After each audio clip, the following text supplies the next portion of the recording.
बिस्मिल्लाहिर्रहमानिर्रहीम। अस्सलामु अलैकुम। मतहत अमले की यादें। दास्तान हयात कायद-ए-आज़म की कलम हेक्टर बिलायथो का। हेक्टर बिलायथो लिखते हैं 1948 में मशरकी पाकिस्तान से वापसी के चंद ही दिन बाद कायद-ए-आज़म सूबा सरहद के दौरे पर निकल खड़े हुए। 15 अप्रैल से 22 अप्रैल तक वो वहाँ रहे और वहाँ भी तकरीरों और तकरीबों का वही सिलसिला रहा। कराची वापस आए तो तबीयत फिर बिगड़ गई और वो इस काबिल ना रहे कि वो ज़्यादा देर तक दफ्तर में बैठकर काम कर सके। इनके सेक्रेटरी का कहना है इन दिनों वो ज़्यादातर नीचे की मंजिल में अपने कमरे में रहते, लेकिन अखबार बीनी के शौक़ में कोई कमी ना हुई। खबरों से दिलचस्पी का अब भी ये आलम था कि गवर्नमेंट हाउस में टेली प्रिंटर पर जो खबरें आती, इनका पलंदा थोड़ी थोड़ी देर बाद उनको पेश किया जाता।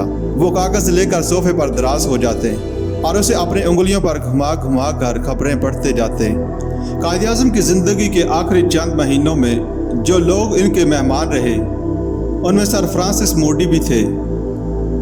इन दिनों का जिक्र करते हुए वो कहते हैं, मैंने मई के आखिर में चंद दिन इनके साथ क़याम किया। वो बहुत बीमार थे और ज़्यादातर बिस्तर ही में रहते। आखिरी रोज़ पंजाब की वजारत के मामले में मेरा उनका सख्त इख्तिलाफ हुआ, लेकिन 2 घंटे बाद जब मैं रवाना होने लगा तो उन्होंने उठकर मुझे खैरबाद कहा और रुखसत किया।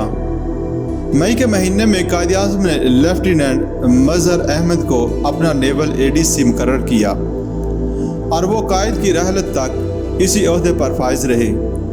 जून में कायद-ए-आज़म माँ अपने अमले के ज़ियारत चले गए।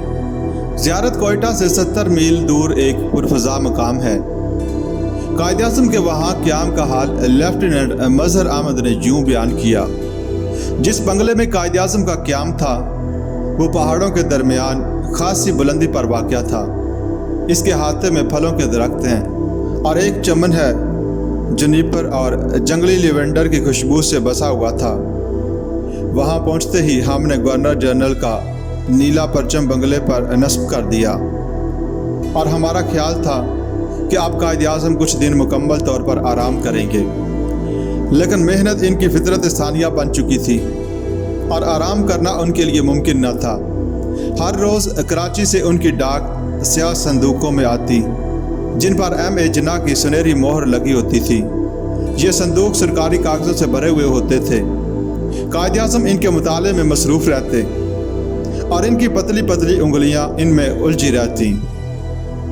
मेरे ज़हन में कायद-ए-आज़म की जो तस्वीरें महफूज हैं, इनमें यह तस्वीर सबसे ज़्यादा साफ़ है।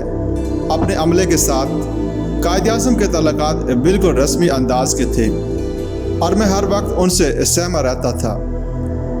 कभी कभी उनका रवैया नरम हो जाता और वो बैठ कर हमें किस्से सुनाते।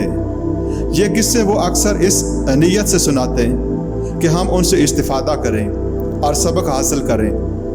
अमूमन किस्सा शुरू करने से पहले वो उंगली उठाते और इससे हमारी तरफ इशारा करके बात शुरू करते। कायद-ए-आज़म का नहीफ व लागर जिस्म देखकर हम सब को बहुत दुख होता था। एक रोज़ सुबह उन्होंने कहा कि अब दिन में सर्दी ज़्यादा होने लगी है और इन्हें चंद ऊनी बुनियानों की ज़रूरत है। मैंने थोड़ी सी आज़ादी लेते हुए कहा, जनाब आपके लिए तो ज़नाना नाप की बुनियान ढूंढना पड़ेगी। ये सुनकर वो मुस्कुरा दिए।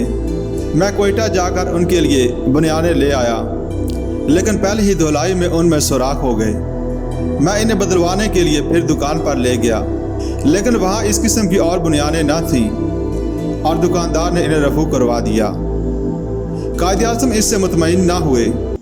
इनका ख्याल था कि कीमत में कुछ कमी होनी चाहिए। दुकानदार राज़ी हो गया और मैंने 5 रुपये इससे लेकर कायद-ए-आज़म को लौटा दिए। इस पर कायद ने खुश होकर कहा, शाबाश, तुम अभी से रुपये की कदर करना सीखो।